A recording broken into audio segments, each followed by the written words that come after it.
Time pass کرنے والے پیار کی سب سے بڑی نشانی یہ ہوتی ہے کہ اسے نہ تمہاری کمی محسوس ہوتی ہے اور نہ تمہارا ہونا اس کے لیے کوئی دلچسپی رکھتا ہے۔ ایسے لوگوں سے اپنے جذبات جوڑ کر خود کو اذیت میں مت ڈالے۔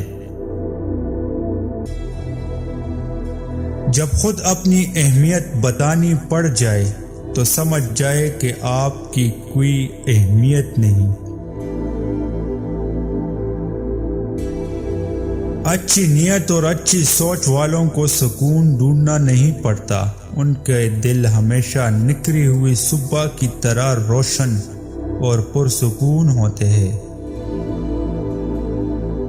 کبھی کبھی آنکھوں دیکھا اور کانوں سنا بھی سچا نہیں ہوتا، اس لیے اپنی آنکھوں اور کانوں کے ساتھ ساتھ اپنے دماغ کو بھی کھلا رکھے۔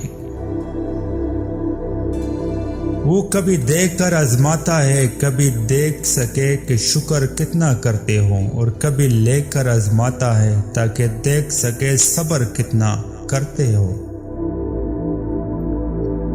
کبھی کبھی بڑی اذیت سے بچنے کے لیے ہم چھوٹی اذیت کو سہ کر خود کو لوگوں سے الگ کر لیتے ہیں۔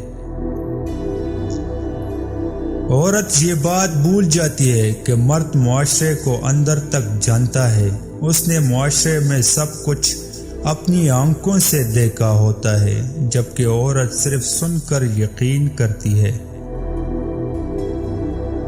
اچھی دوستی اور محبت کبھی ڈھونڈنے سے نہیں ملتی، یہ انسان کی قسمت میں لکھی ہوتی ہے۔ کبھی کبھی مرنے کے لیے زہر کی ضرورت نہیں پڑتی، حساس انسانوں کو تو روئی ہی مار دیتی ہے، اور یہ بہت بڑی اذیت ناک موت ہوتی ہے۔ شادی ہونے کا انتظار کرتی ہوئی لڑکی اور روزگار کے ملنے کا انتظار کرتا ہوا لڑکا، دونوں ایک ہی کرب گزرتے ہیں۔ بار بار یاد آنے والے شخص کو حاصل کرنے کا آسان طریقہ یہ ہے کہ اللہ کے آگے سجدہ کرے، روئے اور سچے دل سے دعا کرے۔ سچے دل سے کی ہوئی دعا عرش کو بھی ہلا دیتی ہے۔